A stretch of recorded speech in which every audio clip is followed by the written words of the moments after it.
ইনবক্সে বা হোয়াটসঅ্যাপে অনেকে আমাকে মেসেজ করছেন যে এই সময় পদ্ম গাছগুলো লাগানো যাবে, টিউবার তোলা যাবে বা কি করা যাবে বা কি করব, অনেকেই বিভিন্ন প্রশ্ন করছেন। আমার কিছু এ বিষয়ে আমার কিছু অভিজ্ঞতা আপনাদের সাথে শেয়ার করি, তাহলে হয়তো ভালো লাগবে। আপনার এই আজকে আমি বিষ্ণুপুরে থাকি। বিষ্ণুপুরের আজকে সর্বোচ্চ তাপমাত্রা প্রায় 28 ডিগ্রি সেন্টিগ্রেড, এবং আমি তাপমাত্রাটা লক্ষ্য করছিলাম প্রায় 25 ডিগ্রি সেন্টিগ্রেড তাপমাত্রাটা বেশ কিছুটা সময় স্থায়ী করছে, প্রায় 2 ঘন্টা বা 3 ঘন্টার মতো স্টে করছে 25 ডিগ্রির উপরে টেম্পারেচারটা। তো এই তাপমাত্রায় কিন্তু পদ্ম গাছ লাগানোর উপযুক্ত সময়। কিন্তু পদ্ম গাছের যখন টিউবার তুলবেন, যারা টিউবার তুলেছেন অলরেডি দেখেছেন নিশ্চয়ই, যে নোডগুলো থাকে, নোড বা পর্ব কোনগুলো, যেখানে আমরা চলতি কথা বলি গিরে, মানে দুটো পর্ব মধ্য যেখানে সে মিলে, যেখান থেকে পাতা, মূল, পদ্ম গাছের ফুল সব বের হয়, সেটা বলা হয় নোড বা পর্ব। তবে এই নোড বা পর্ব থেকে যদি ফিডিং রুট বের হয়, তাহলে বোঝা যাবে পদ্ম গাছ লাগানোর জন্য একদম উপযুক্ত। ফিডিং রুট কখন তৈরি হবে? এই পদ্ম গাছের নোডগুলোর মধ্যে, মানে নোড যেখানে নোড হচ্ছে সেখান থেকে রুট তৈরি হবে। তো কখন তৈরি হবে? পদ্ম গাছের ওই যে ইন্টারনোড বা পর্ব মধ্য, যে মোটা কাঠ মতো যখন টিউবার, যেটা চলতি কথায় বলি, ওই টিউবার মধ্যে স্টার্চ বা সঞ্চিত খাদ্য থাকে স্টার্চ হিসাবে। তো এই তাপমাত্রা বাড়ার সঙ্গে সঙ্গে সঞ্চিত খাদ্য স্টার্চটা ভাঙতে শুরু করে দেবে। দেখবেন, আপনারা নিজেরাও দেখতে পাবেন, স্টার্চ ভেঙে, সঞ্চিত খাদ্য স্টার্চ ভেঙে যে সামনে গ্রোয়িং টিপ আছে, ওই গ্রোয়িং টিপটা রানার তৈরি করবে, আর ওই নোড থেকে, মানে পর্ব থেকে কিছু ফিডিং রুট তৈরি হবে। ফিডিং রুট কোনগুলো? যে মূলগুলো দিয়ে খাবার উদ্ভিদ টানে, সেগুলো বলে ফিডিং রুট। তো পদ্ম গাছেরও সেরকম ফিডিং রুট কিছু তৈরি হবে, সাদা সাদা দেখবে ছোট ছোট মূল তৈরি হবে। তো এই ফিডিং রুটগুলো যদি তৈরি হতে থাকে এবং গ্রোয়িং টিপটা থেকে মানে বৃদ্ধি হয়ে যদি রানা তৈরি হয়, তাহলে একদম উপযুক্ত বলা যাবে। তো মোটামুটি এই টেম্পারেচারটা যদি 3-4-5 স্টে করে, মানে 25 ডিগ্রির উপরে 2-3 ঘন্টা করে স্টে করে, তাহলে ধরে নিতে পারেন যে পদ্ম গাছগুলোর ওই স্টার্চ ভাঙতে শুরু করে দেবে। আমি যা অভিজ্ঞতা দিয়ে দেখেছি, তার স্টার্চ ভাঙতে শুরু করে দেবে এবং গ্রোথও নেবে। ইতিমধ্যে দেখবেন কিছু এখানকার পদ্ম গাছের পাতাগুলো বেরোতে শুরু করে যাবে, বিশেষ করে ট্রপিক্যাল ভ্যারাইটিগুলো। দেখবেন কারো পাতা বেরোতে শুরু করেছে, বড় বড় পাতা বেরোচ্ছে, আবার ছোট ছোট পাতা অনেকের বেরোচ্ছে। এগুলো কিন্তু রানার থেকে বেরোচ্ছে বা ডোর থেকে বেরোচ্ছে।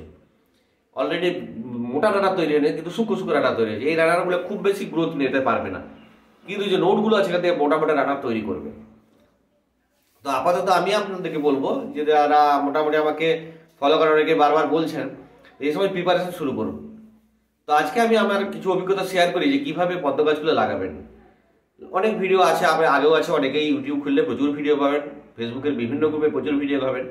তো আমি আমার অভিজ্ঞতা থেকে কিছু জিনিস আপনাদের সঙ্গে শেয়ার করি, যেটা আপনাদের মানে অন্তত কিছু ট্রায়াল করুন, তাতে আপনাদের সুবিধা হবে। আপনি যদি মনে করেন যে কিছু গামলায় লাগাবো এই আমার পদ্ধতিতে, আপনি লাগান, তাড়াতাড়ি ফুল পাবেন, বেশি ফুল পাবেন, ভালো ফুল পাবেন এবং ডরমেন্সিতে যাবে না। তো প্রথমেই বলবো যে পদ্ম গাছে যদি আপনি এই 2-5টা ফুল পেতে চান, তাহলে যেমন করে খুশি লাগিয়ে দিলে হবে। কিন্তু যদি আমাকে বলেন যে ওই আমার গাছগুলো যে এত গ্রোথ নিয়েছিল আর কেন ফুল উঠছিল, এইরকম যদি আপনিও চেষ্টা করেন, তাহলে কোনো ব্যাপারই নয়। তার জন্য আপনাকে ছোট ছোট কিছু পদ্ধতি ফলো করতে হবে। প্রথম কি কি লাগবে আমি বলি। প্রথম, গোবর বা ভার্মি কম্পোস্ট ব্যবহার করুন। তো ভার্মি কম্পোস্ট থাকলে ইউরিয়া মোটেই থাকা চলবে না। ইউরিয়া থাকা মানেই টিউবারকে পচিয়ে দেওয়া বা রানারকে পচিয়ে দেওয়ার প্রবণতাটা খুব বেশি থেকে যায়। তো ভার্মি কম্পোস্ট যদি আপনি ব্যবহার করতে চান, যে ভার্মি কম্পোস্ট ব্যবহার করবেন তার মধ্যে যদি কোনোভাবে ইউরিয়া না থাকে, আপনাকে নিশ্চিত করতে হবে। অথবা আমি বলবো গোবর সার ব্যবহার করবেন। গোবর সার কতটা ব্যবহার করবেন? যদি বড় গামলা হয় তাহলে 1 ইঞ্চি গোবর সার দিন। 2 ইঞ্চি দিতে বলি, কারণ আমি বলছি পরপর বলে যাবো। আমি এখন বলছি যে 1 ইঞ্চি গোবর সার দিন। ওই 1 ইঞ্চি গোবর সার দিলেন, ওর মধ্যে এতটা 1-2 মুঠো খোল দিয়ে দিন।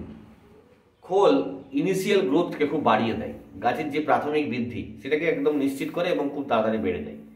আপনি যদি বলেন র্যাপিডলি মানে দ্রুত প্রাথমিক গ্রোথ করাতে চেষ্টা করব, তাহলে আমি আপনাকে বলবো যে 1 মুঠো হলেও খোল দিন।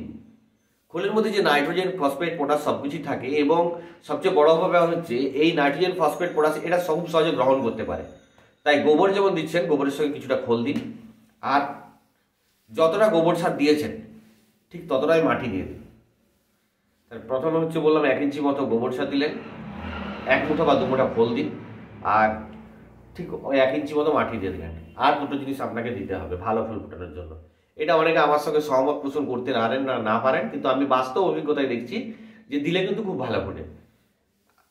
1/2 চামচ মতো সুপার ফসফেট, 1/2 চামচ মতো পটাশ, আর 1/2 চামচ ইকোমেক্স জি বা সিউইড। ইকোমেক্স জি পেলে ভালো, নাহলে সিউইড। এটা যদি আপনি দেন, আমি নিজে নিশ্চিতভাবে দেখছি 3-4 মাস আপনাকে কোনো পরিশ্রম করতে পারবে না। আর আপনি যদি আরেকটু ভালো স্টেজে যেতে চান তাহলে আপনাকে কিছু মাইক্রোনিউট্রিয়েন্ট এখানেই দিয়ে দিতে হবে। ওই বারবার খাবার দেওয়াটা খুব আমার কাছে হ্যাজার্ড মনে হয়েছে। এবং আমি অনেকে বলছেন, এই আগে একটা গ্রুপে পোস্ট করেছিলাম গামলা কিনেছি, অনেকে বলছে আপনার কাছে 200 গাছ আছে। আসলে ব্যাপারটা বোঝার আছে। ব্যাপারটা হচ্ছে আমি গাছগুলোকে, একটা গাছকে বিভিন্নভাবে মানে পরিচর্যা করার চেষ্টা করছি, বিভিন্নভাবে ট্রিটমেন্ট করার চেষ্টা করছি, এবং আমি দেখেছি যে কোনভাবে গ্রোথ বেশি হচ্ছে, কোনটায় ভালো ফুল ফুটছে। সেই অভিজ্ঞতা থেকে আমি বলতে পারি যে আপনি যদি খুব ভালো ফুল ফোটাতে চান তাহলে কয়েকটা জিনিসকে আপনাকে ব্যবহার করতে হবে খুব ভালো ফুল ফোটানোর জন্য। গোবর দিয়ে, মাটি দিয়ে বস করে দিন, খোল দিয়ে বস করে দিন, অনেক কিছু হতে পারে। কিন্তু যদি খুব ভালো ফুল ফোটাতে চান তাহলে এই একটা টাইপ, আরো অনেক টাইপ আছে, বলবো আমি আপনার পরে নিশ্চয়ই।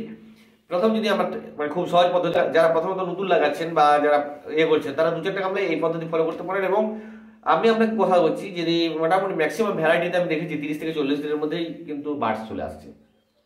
ওই প্রথমেই বললাম 1 ইঞ্চি মাটি দেবেন, 1 ইঞ্চি গোবর দেবেন, 1 মুঠো বা 2 মুঠো খোল দেবেন, 1/2 চামচ সুপার ফসফেট, 1/2 চামচ পটাশ দিন, সিউইড থাকলে সিউইড দিয়ে দিন, জি থাকলে সব থেকে ভালো, আর কিছু যদি মাইক্রোনিউট্রিয়েন্ট থাকে দিয়ে দিন। তারপর এটাকে কিন্তু আপনি ওই বোস করে দিলে হবে না, এটাকে অন্তত 3-4 দিন জল দিয়ে ভিজিয়ে দিতে হবে না, মগে করে জল দিন, দিয়ে ওই মিক্স সার, মাটি আর ওই যে সমস্ত মেটেরিয়ালসগুলোকে ভালো করে মিক্স করে দিন। দেখবেন কয়েকদিন পরে দেখবেন গোবরটা আর মাটিটা সমস্ত মিশে একটা ঘেটে কাদার মতো তৈরি হয়েছে। ওই খোল, গোবর, মানে পুরো মানে গোবরটা গোবরে থাকবে না, মাটি গোবর সব মিশে একদম পাঁকের মতো জিনিস তৈরি হবে। ঠিক এর উপরে অন্য একটা গামলায় মাটি তৈরি করে রাখুন। কিভাবে? যে কোনো মাটিকে ভিজিয়ে দিন, যার মধ্যে বালিটা একটু কম থাকলে ভালো, বালি থাকলেও হবে না এরকম নেই, আমি তো বেলে মাটিতেও বেশ সুন্দর হচ্ছে। তো বালির পরিমাণটা যদি কম থাকে সেক্ষেত্রে সব থেকে ভালো। অন্য একটা গামলায় ভিজিয়ে দেবেন, ভিজিয়ে দিলেই দেখবেন 2-4 দিনের মধ্যে কাদা তৈরি হয়ে যাবে। আমি এখন তৈরি করি, প্রস্তুতি শুরু করিনি, একদম মানে সত্যি কথাই বলি যে আমার টার্গেট হচ্ছে, আমি ইনভিজিলেশন মাধ্যমিক পরীক্ষা চলছে নিশ্চয়ই জানেন, বৃহস্পতিবার থেকে মাধ্যমিক পরীক্ষার ইনভিজিলেশন ডিউটিতে রয়েছি। তো বৃহস্পতিবার থেকে বৃহস্পতি, শুক্র, শনি 3 দিন থাকবো, আর বুধবার দিন অফিসে কাজ আছে। তো বুধবার থেকে আশা করি আমি শুরু করব আর কি, কারণ আমি সময় পাওয়ার একটা বড় ফ্যাক্টর হয়ে দাঁড়ায়। বুধবার থেকে ইচ্ছা আছে শুরু করা, ইতিমধ্যেই মোটামুটি প্রিপারেশন নিয়েছি যেগুলো দরকার। তো আপনারা যারা এখন ফাঁকা আছেন তখন এই জিনিসগুলো শুরু করতে পারেন। অন্তত আমি বলবো, অনেকে অনেক মত দেবেন, আমি আমার কথা শুনে অন্তত 2টো গামলা রেডি করুন, তাহলে দেখবেন আপনি নিজেই বুঝতে পারবেন। 1 মতো সার দিন, 1 ইঞ্চি মতো মাটি দিয়ে দিন, 1 মুঠো বা 2 মুঠো খোল দিন, 1/2 চামচ সুপার ফসফেট, 1/2 চামচ পটাশ, লাল পটাশ যেটা বলি, সিঙ্গেল সুপার ফসফেট 1/2 চামচ আর যদি ইকোবেক্স জি বা ভ্যাম যে কোনো মাইক্রোরাইজার থাকে অথবা সিউইড থাকে 1/2 চামচ দিয়ে দিন। আর যদি আপনার কাছে মাইক্রোনিউট্রিয়েন্ট থাকে তাহলে দিয়ে দিন, আর নাহলে দেওয়ার দরকার নেই। এগুলো দিয়ে অন্তত 5 দিন ভালো করে মিশ্রণটাকে নাড়িয়ে চাড়িয়ে, মানে মার রাখতে হবে এরকম নয়, প্রথমে এগুলোকে মিক্স করে জল দিয়ে দেবেন। জলটা দেখবেন আপনি কতটা জল দেবেন ঠিক ওই পরিমাণ, মানে ওগুলো ভিজে যায় সেরকম জল দেবেন। 2 দিন পরেই দেখবেন জল সব মিশে গিয়ে দেখবেন ফুলে ফুলে উঠে গেছে, গোবরটা ফেপে গেছে, মাটিটা হয়ে গেছে, তখন চটকে দেবেন, দেখবেন কাদার মতো হয়ে যাবে। কাদার মতো হয়ে গেলে ভালো চটকে একদম কাদা করে দিতে হবে, কারণ এখানেই রানার টিউবার সব এখানে গ্রো করবে ফার্স্ট টাইম। এবং আপনি যখন এই যে মিশ্রণটা দিচ্ছেন এটা যত ভালো করে তৈরি করতে পারবেন তত তাড়াতাড়ি কিন্তু ফুল আসবে। ওই অনেকেই দেখে বলেন না যে এইগুলো ফুলগুলো আসছে কেন, মানে আসছে মনে হয় ওই রকম খাবার দেওয়া আছে। আপনি যদি প্রচুর পরিমাণে গোবর দেন পদ্মার টিউবারগুলো তৈরি করবে আর ঘুমিয়ে থেকে যাবে। আবার যদি কম পরিমাণ থেকে খাদ্যের অভাবে ইরিগেটের মতো ভুগতে থাকবে। তো আমি সবসময় বলি যে ওই পদ্মের স্টক তৈরি করা বলুন না যাই বলুন, সব কিছুর জন্য ঠিক পরিমাণ পরিমিত পরিমাণ খাবার দেওয়া, পরের স্টেপটা পরে বলবো। কিন্তু ইনিশিয়ালি যদি আপনি মনে করেন এই প্রস্তুতি নিন, আমি একদম কথা দিচ্ছি খুব ভালো ফুল হবে। এবং আপনি প্রথমবার থেকে দেখবেন ফুলের প্রথম বার্স যখন পাবেন দেখবেন কেউ জলের উপরে ফ্লোট হচ্ছে না, অন্তত 6 ইঞ্চি উপর থেকে দেখবেন ফুল উঠতে শুরু করে দেবে। কারণ প্রথমে এই জিনিসগুলো দরকার। যেমন আপনারা যারা জানেন নিশ্চয়ই করেন এই বিষয়ে যেটা অবহিত, নাইট্রোজেনের ইনিশিয়াল গ্রোথের জন্য গোবর, মানে গোবরের যে নাইট্রোজেন আর খোলের যে নাইট্রোজেনটা খুব জরুরি। কিন্তু একটু গ্রোথ যখন হয়ে যাবে তখন পটাশটা শক্ত হওয়ার জরুরি। ওই জন্য আমরা পটাশ পরে দেবো না, প্রথমেই সামান্য পরিমাণে পটাশ দেবো, যাতে চারা গাছটা মানে যখন সদ্য উৎপন্ন হবে তখন ওই চারা গাছ মানে যখন হবে সে ইনিশিয়াল পটাশের চাহিদা মেনে নিতে পারে। আপনি জানেন অর্গ্যানিক পটাশের যে ইনঅর্গ্যানিক পটাশগুলো খুব তাড়াতাড়ি অ্যাবজর্ব করতে পারে উদ্ভিদ, মানে কারণ হচ্ছে ওরা যে ফর্মে থাকে তাড়াতাড়ি অ্যাবজর্ব করে দেয়। কাজে আপনার যদি প্রথমেই বেশি পরিমাণ দেন তাহলে পচে যাবে, কিন্তু কম পরিমাণ দিলে খুব তাড়াতাড়ি ভালো সুন্দর গ্রোথ হবে। ওই জন্য বললাম প্রথমেই 1/2 চামচ পটাশ দেবেন, 1/2 চামচ সুপার ফসফেট দিন, আর যদি মাইক্রোনিউট্রিয়েন্ট থাকে কিছু তাহলে সামান্য পরিমাণ মাইক্রোনিউট্রিয়েন্ট আর 1/2 চামচ হচ্ছে সিউইড, মাইক্রোরাইজা বা ভ্যাপ দিয়ে দিন। ব্যাস। আপনি আর এক দু মুঠো খোল আর 1 ইঞ্চি মতো গোবর আর 1 ইঞ্চি মতো এই পুরো মিশ্রণটা তৈরি করে মোটামুটি 5 দিন 7 দিন রেডি করুন। আর অন্য একটা গামলায় কাদা মাটি ভিজতে দিয়ে কাদা তৈরি করুন। যখন রেডি হয়ে যাবে আমি আপডেট দিয়ে দেবো এবং বলে দেবো যে কীভাবে কী দেবেন। আপনাকে আমি কথা দিচ্ছি, যদি মানে যে কোনো এমনি নর্মাল যে কোনো ভ্যারাইটি লাগান বা ট্রপিক্যালগুলো লাগান, মোটামুটি 30 থেকে 40 দিনের মধ্যে আপনি অবশ্যই বার্ডস পেয়ে যাবেন। টেম্পারেচার এখন 25 ডিগ্রির উপরে রান করছে। আজকে তাপমাত্রা দেখছি 28 ডিগ্রি এবং 25 ডিগ্রিতে প্রায় 2 ঘন্টা আমি দেখলাম টেম্পারেচার আপডেট দেখছিলাম 3 ঘন্টার মতো 25 ডিগ্রি স্টে করে যাচ্ছে। মোটামুটি 5 ঘন্টা স্টে করলে খুব ভালো। এই সময় কিন্তু ফিডিং রুট বেরোতে শুরু করে দেবে। এই সময় যা আবহাওয়া, যা ফিডিং রুটগুলো মানে গোড়া নোট থেকে যে ফিডিং রুটগুলো বেরোয়, এই আবহাওয়াতে কিন্তু ফিডিং রুটগুলো বেরোতে শুরু করে দেবে। তো আপনার প্রথম কাজ হচ্ছে ফিডিং রুটটা বের করে কিন্তু আমরা বসাবো সবসময়। এখন বসিয়ে দেবেন না, অনেকেই বলছে বসিয়ে দিতে করতে। আমি আপনাকে বলবো ফিডিং রুট রানার এই দুটোকে বের করুন। ফিডিং রুট রানার বেরিয়ে গেলে বসান যদি কোনোভাবে পচে যাবে না টিউবার। আপনি যদি ফিডিং রুট রানার বের হওয়ার আগে প্রত্যেক টিউবারকে মাটিতে প্লেস করে দেন তাহলে পচে যাওয়ার হলেও সম্ভাবনা থাকতে পারে, কিন্তু কোনো আর গ্রোথ তো নেবে না। ফিডিং রুট না বেরোলে গ্রোথ কী করে নেবে, কী করে পোস্ট করবেন, পরপর দিতে থাকবো। আজকে এখন আমি বলবো যে খাবার আপনার গামলাগুলো প্রস্তুত করুন এবং প্রস্তুত করা মানে আপনি মনে রাখবেন যে আমি আপনার কষ্ট করে গাছটা যখন লাগাচ্ছি আমার উদ্দেশ্য হবে তাড়াতাড়ি ফুল পাওয়া এবং ভালো ফুল পাওয়া এবং ফুলটা যাতে স্টেডি বা শক্ত হয় সেটা আমার দেখা। কাজে আমার সবসময় লক্ষ্য থাকবে যে আমি সবসময়তেই এমন একটা স্টেজে নিয়ে যেতে চাই যে স্টেজে গিয়ে এরা একটা শক্তপোক্ত বৃন্তযুক্ত ফুল দেবে। ফুলের বৃন্ত যখনই শক্ত না হবে তখনই কি হবে, তখন আপনাকে সাপোর্ট দিতে হবে। আর যখন যে মুহূর্তে আমি সাপোর্ট দিতে শুরু করে দেবো সেই মুহূর্তে গাছগুলো গ্রোথ যেমনই হোক না কেন ফুলগুলো ঠিক ফুল আর থাকবে না। দেখবে পেটালসগুলো ধুয়ে যাচ্ছে, এ হয়ে যাচ্ছে, পেটালস মানে পাপড়িগুলোর কালার হচ্ছে, ব্রাইটনেস ঠিকঠাক আসছে না। কাজে আমি সবসময় দেখবো যে ওই পটাশ দিয়ে এই কারণে যে ওই ফুলটাকে স্টেডি করে রাখতে হবে, গাছটাকে শক্ত করে দেবেন। যারা চাষবাস করেন বা চাষবাসের সঙ্গে সম্পর্কিত তারা নিশ্চয়ই জানেন গাছগুলো যখন ইউরিয়া নাইট্রোজেন দেওয়ার পর র্যাপিডলি গ্রোথ করে যায় তখন পটাশ দিয়ে গাছটাকে শক্ত করা হয় আর ঠিক ফুল ফলনের মুখে সুপার ফসফেট দিয়ে দেওয়া হয়। তো আমরা পদ্ম গাছগুলোতে ঠিক এইরকম খাবার তো অ্যাপ্লাই করতে পারবো না, কারণ এরা মাটির নিচে সমস্ত খাবারটা স্টোর করে রাখে, আমরা স্টোর করে দিই। তাহলে আমরা কি করবো, ইনিশিয়াল বা প্রাথমিকভাবে আমরা সব খাবারগুলোকে ঠিক ঠিক পরিমাণ মতো দিয়ে দেবো এবং গাছের যখন যেটা দরকার তারা থেকে এটা সংগ্রহ করবে। তো আমি পরপর যারা প্রাথমিক পর্যায়ে একদম রেডি করার জন্য বসে আছেন বা ভাবছেন আমাকে বারবার আপডেট চাইছেন তাদেরকে আমি বলবো আমি যে পদ্ধতিগুলো ফলো করুন। আমি 2-4 দিনের মধ্যে পরের নেক্সট ভিডিওটা আপলোড করে দেবো। আর আশা করি আজকে রবিবার, সোম মঙ্গল বুধ বৃহস্পতি, বুধবার বা বৃহস্পতিবারের মধ্যে আমি মানে আপলোড করা বা এই ভিডিওগুলো আপলোড করতে থাকবো। এই মুহূর্তে আর তুলবেন না, আর 2-4টা দিন ওয়েট করুন, দেখুন তাপমাত্রাটা স্টে করে যাবে, টিউবারও পচবে না, কোনো সম্ভাবনাই নেই। আর ফিডিং রুটও বেরোতে থাকবে অবশ্যই, দিতে থাকবো তো অবশ্যই নিশ্চয়ই আপডেট দিতে থাকবো পরপর। আর এছাড়াও আরও অনেক পদ্ধতি আছে, তো সেগুলো পরে পরে বলবো। তো যারা যখন তোলা হবে তারপরের পদ্ধতিটা আমি বলবো। যারা নতুন করে প্রস্তুত করবেন মানে নতুন মাটি দিয়ে, তাদের জন্য আমি বললাম একদম ঠিক ঠিক এই পদ্ধতি ফলো করুন। একদম আমি বলছি, আপনি যদি মনে করেন মানে এই আগের ভিডিওগুলো অনেকেই দেখেছেন বা যারা দেখেন তাদেরকে বোঝানোর উদ্দেশ্যে আমি বলবো যে দেখেছেন অনেকেই প্রচুর আমাকে মেসেজ করেন যে 2 বছর চেষ্টা করে ফুল ফুটেনি কিন্তু এবছর ব্যাপক ফুল ফুটিয়েছি এরকম ব্যাপারটা। তো এখানেও ব্যাপারটা ঠিক সেরকমই, মানে আপনি যদি সব ঠিকঠাক পরিমাণ দেন তাহলে আপনাকে আর কিছু চেষ্টা করতে হবে না, ও আপনার থেকে গাছের স্বাভাবিক বৃদ্ধির নিয়ম অনুসারেই তারা ফুল ফুটতে শুরু করে দেবে। মানে এইগুলো দিয়ে দেবে কী হয় কেন হয় পরপর যখন ভিডিওগুলো দিতে থাকবো নিশ্চয়ই বলতে থাকবো।